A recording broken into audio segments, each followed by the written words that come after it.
pero era necesario encontrar un medio para disolver aquella resina que le embotaba la lengua. Si pudiera llegar hasta la despensa y... Pero, ¿qué estaba pensando? Tuvo un golpe de sorpresa, nunca había sentido ese deseo. La urgencia de la acidez la había debilitado, volviendo inútil la disciplina que había seguido fielmente durante tantos años, desde el día en que sepultaron a el niño. Era una tontería, pero sentía asco de comerse una naranja.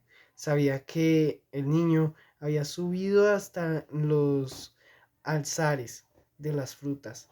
Del próximo otoño estarían hinchadas de carne, frescas con la tremenda frescura de su muerte. No, no podía comérselas. Sabía que debajo de cada naranjo en todo el mundo había un niño enterrado que endulzaba las frutas con la sal de sus huesos. Sin embargo, ahora tenía que comerse una naranja, el único remedio para esa goma que la estaba ahogando. Era una tontería pensar que el niño estaba dentro de la fruta. Aprovecharía ese momento en el que la belleza había dejado de dolerle para llegar hasta la despensa. Pero ¿no era raro aquello? Era la primera vez en su vida que sentía verdaderos deseos de comerse una naranja. Se puso alegre, alegre. ¡Ah, qué placer! Comerse una naranja. No era porque... No sabía por qué, pero nunca tuvo un deseo más imperativo. Se, se levantaría feliz de ser otra vez una mujer normal, cantando alegremente llegaría hasta la despensa, cantando alegremente como una mujer nueva, recién nacida, llegaría inclusive hasta el patio.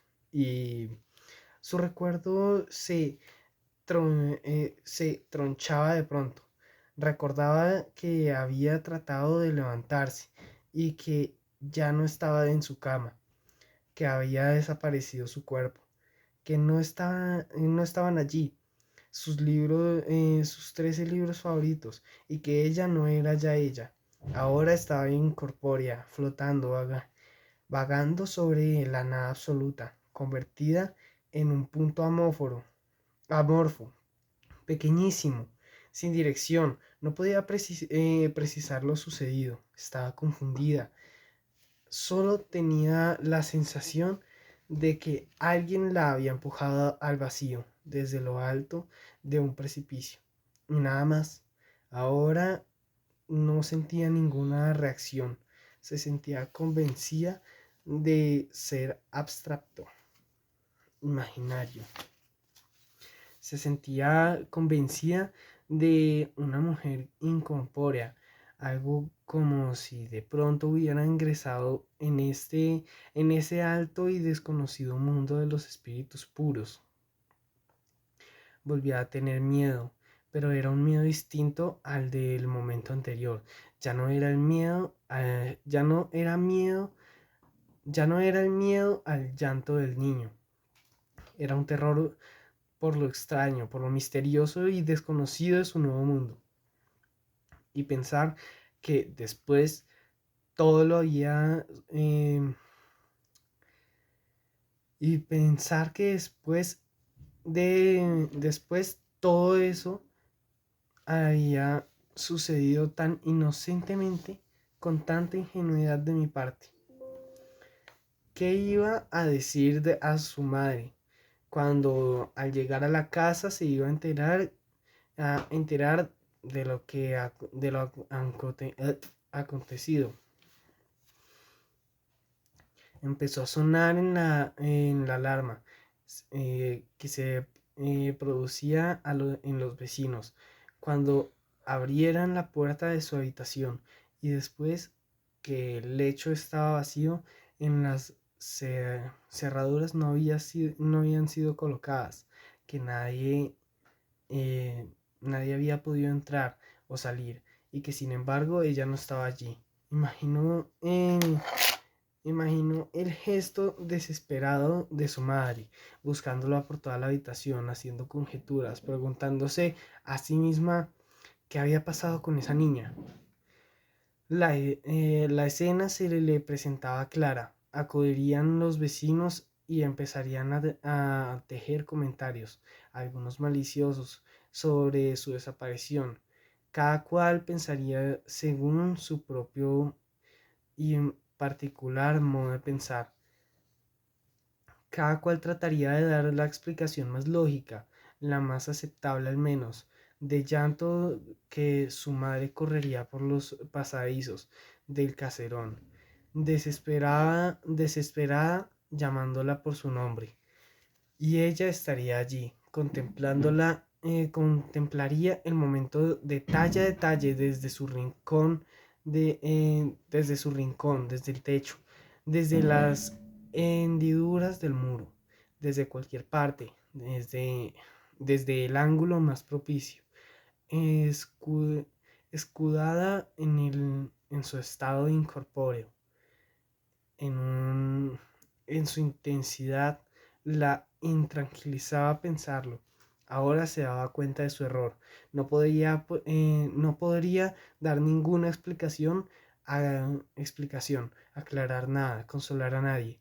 Ningún ser vivo podía ser informado de su transformación. Ahora quizás la única vez que los necesitaba.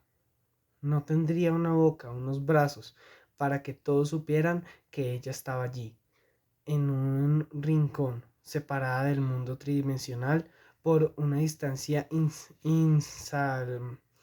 insalvable. En su nueva vida estaba aislada, totalmente impedida de captar sensaciones, pero a cada momento algo vibraba en ella, un estremecimiento que la recorría inundándola, inundándola. La hacía saber que ese otro universo físico que le movía fuera de su mundo no veía, pero sabía de ese sonido y de esa visión. Y allá en la altura de su mundo superior empezó a saber que un ambiente de angustia la rodeaba. Hacía apenas un segundo, de acuerdo a nuestro mundo temporal, que se había realizado el tránsito, de manera que ahora empezaba ella a conocer las modalidades, las características de su nuevo mundo, entorno. En torno suyo giraba una oscuridad absoluta, radical. ¿Hasta cuando durarían esas tinieblas? ¿Tendría que acostumbrarse a ellas eternamente? Su angustia aumentó de concentración al saberse hundida en esa niebla espesa, impenetrable. ¿Estaría en el limbo? Se estremeció y recordó todo lo que había oído decir alguna vez sobre el limbo. Si en verdad estaba allí, a su lado flotaban otros espíritus puros de niños que murieron sin bautismo, que habían estado muriendo durante 1000 años. Trató de buscarla de,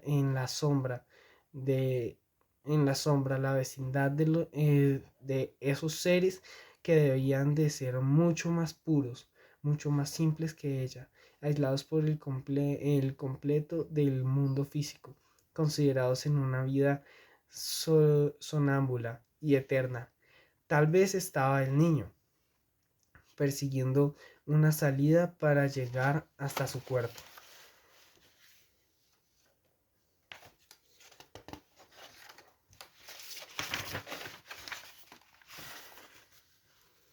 Pero, ¿por qué tendría que estar en el limbo? ¿Acaso había muerto? No, simplemente fue un cambio de estado, un tránsito normal del mundo físico a un mundo más fácil, descomplicado, en el que habían sido eliminadas todas las dimensiones.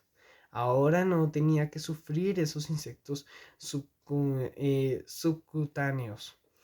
Su belleza se había derrumbado. Ahora, en esa situación elemental, podía ser feliz, aunque, no completamente feliz, porque su más grande deseo, el deseo de comerse una naranja, se había hecho irrealizable.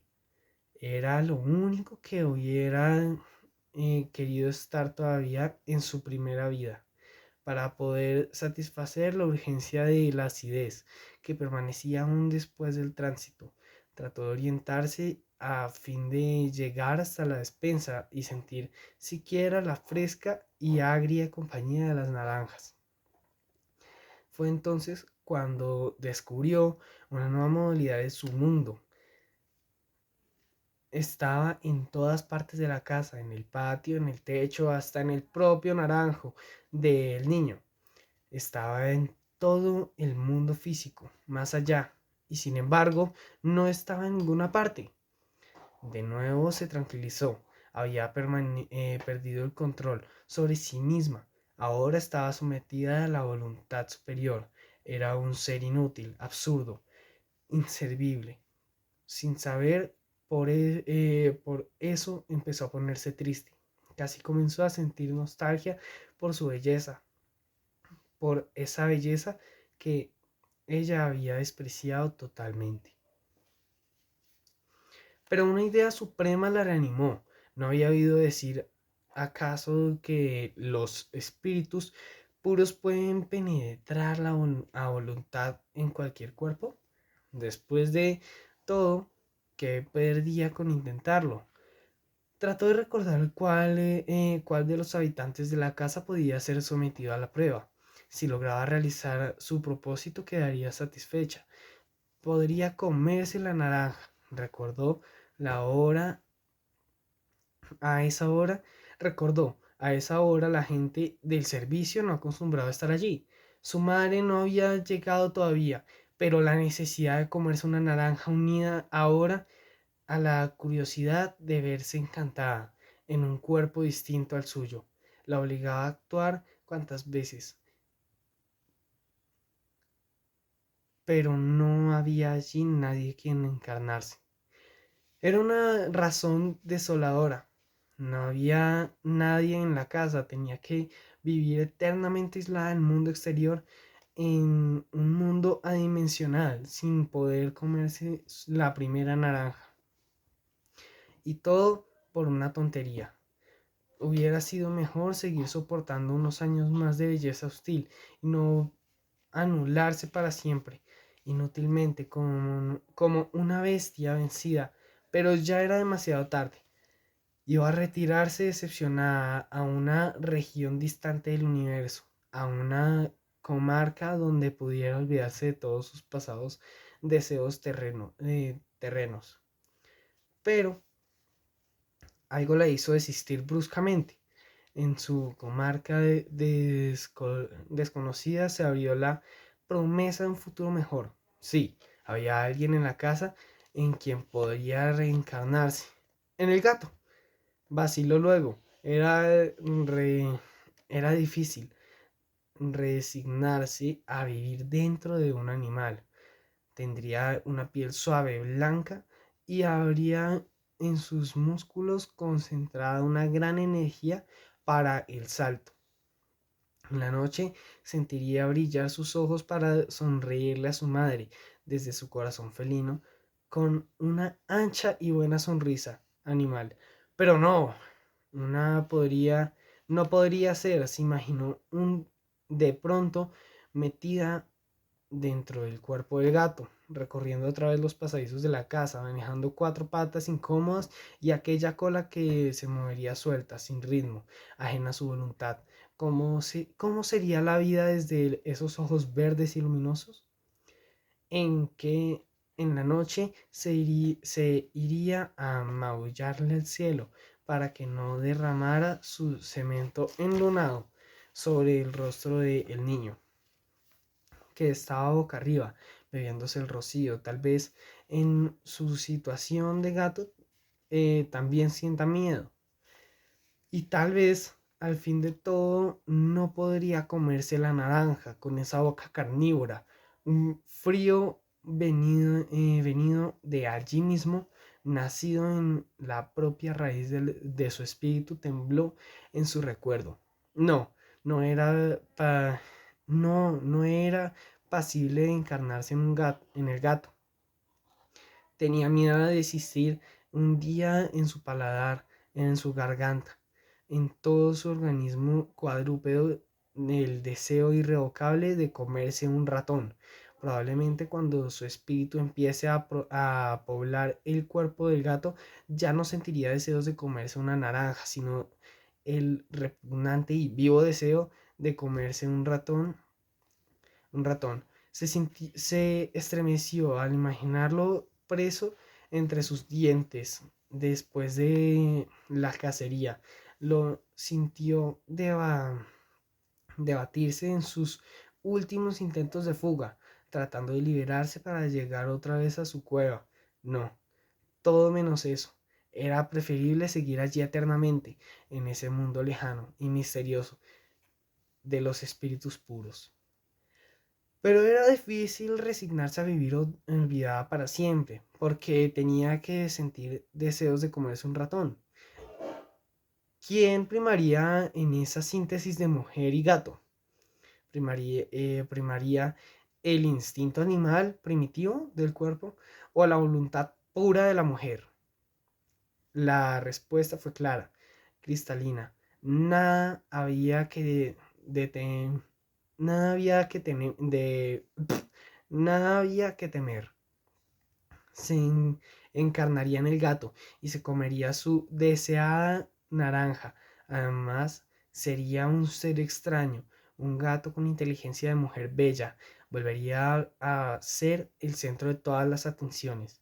Fue entonces por primera vez cuando sorprendió que por sobre todas sus virtudes estaba imperando la vanidad de una mujer metafísica. Como un insecto cuando se pone en guardia, sus antenas así orientó ella su energía por toda la casa en busca del gato. A esa hora debía estar aún sobre la estufa soñando que despertará con un tallo de valeriana entre los dientes. Pero no estaba allí. Volvió a buscarlo, pero ya no encontró la estufa. La cocina no era la misma, los rincones de la casa eran extraños. Ya no eran aquellos oscuros rincones llenos de telaraña. El gato no estaba en ninguna parte. Buscó por lo lejos, en los árboles, en los canales, debajo de la cama, en la despensa. Todo lo encontró confundido, donde creyó encontrar otra vez los relatos de sus antepasados. No encontró sino un frasco con arsénico. De allí en adelante encontró arsénico en toda la casa, pero el gato había desaparecido. La casa no era ya la misma casa de antes. ¿Qué había sido de sus cosas? ¿Por qué sus 13 libros favoritos estaban cubiertos ahora de una espesa capaz de arsénico? Recordó el naranjo del patio, lo buscó y trató de encontrar otra vez el niño en su hueco de agua, pero no estaba. El naranjo empezaba en pesada plataforma de un concreto. Ahora sí dormía definitivamente. Todo era distinto. Y la casa tenía un fuerte olor arsenicial, arsenical que golpeaba el olfato, como desde el fondo de una droguería. Solo entonces comprendió ella que habían pasado más de 3000 años desde el día en que tuvo deseos de comerse su primera naranja. Fin.